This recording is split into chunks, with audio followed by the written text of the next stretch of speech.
Haleluya, salam kemenangan iman. Jumpa kembali dengan saya dalam program Menyapa Kita dengan renungan firman Tuhan, dan juga menanggapi video-video yang selalu salah tafsir tentang ajaran Kristen. Mari kita saksikan dulu sebuah rekaman video. Pertanyaan saya kepadamu, kenapa ada hukum Tuhannya Bani Israel nempel di agama Kristen yang didirikan itu? Ayo, jawab saya. Kamu gak usah panik sana sini, gak usah, santai aja. Aku mengambil pena karena banyak pertanyaanmu. Oke, aku jawab ya. Gak ada, cuman satu pertanyaan saya. Kenapa kitabnya orang Yahudi ada di agamamu? Kenapa?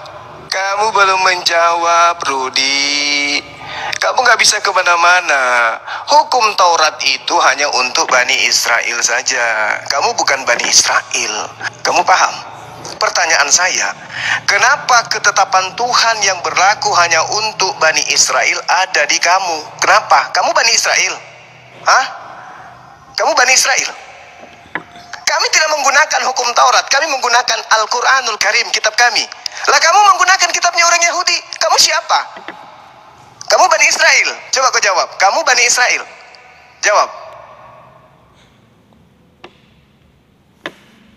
Demikianlah sebuah rekaman video yang sudah kita saksikan, diskusi antara Bang Rudi dan Suma masalah agama.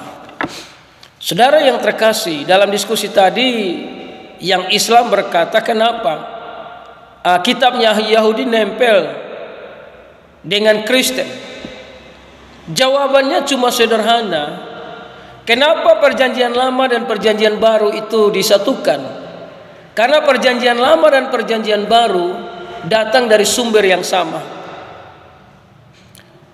Bapa memberikan hukum Taurat kepada bangsa Israel. Di luar bangsa Israel itu tidak memiliki hukum Taurat.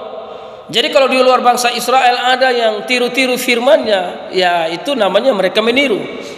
Tapi saudara harus tahu bahwa hukum Taurat itu datang dari Allah atau dari Elohim atau dari Bapa yang menciptakan alam semesta, itu diberikan kepada bangsa Israel. Namun hukum yang kedua dari sumber yang sama, yaitu bicara tentang hukum kasih karunia, itu datang kepada semua manusia di kolong langit. Makanya dalam Yohanes 3 ayat yang ke-16, karena begitu besar kasih Allah akan dunia ini, sehingga ia telah mengaruniakan anaknya yang tunggal, supaya setiap orang yang percaya kepadanya tidak binasa, melainkan beroleh hidup yang kekal. Sebab Allah mengutus anaknya ke dalam dunia, bukan untuk menghakimi dunia, melainkan untuk menyelamatkan oleh dia. Jadi hukum Taurat Tuhan berikan kepada bangsa Israel. Siapa yang melakukannya, maka dia akan beroleh selamat. Namun Tuhan tidak mau hanya bangsa Israel saja yang diselamatkan.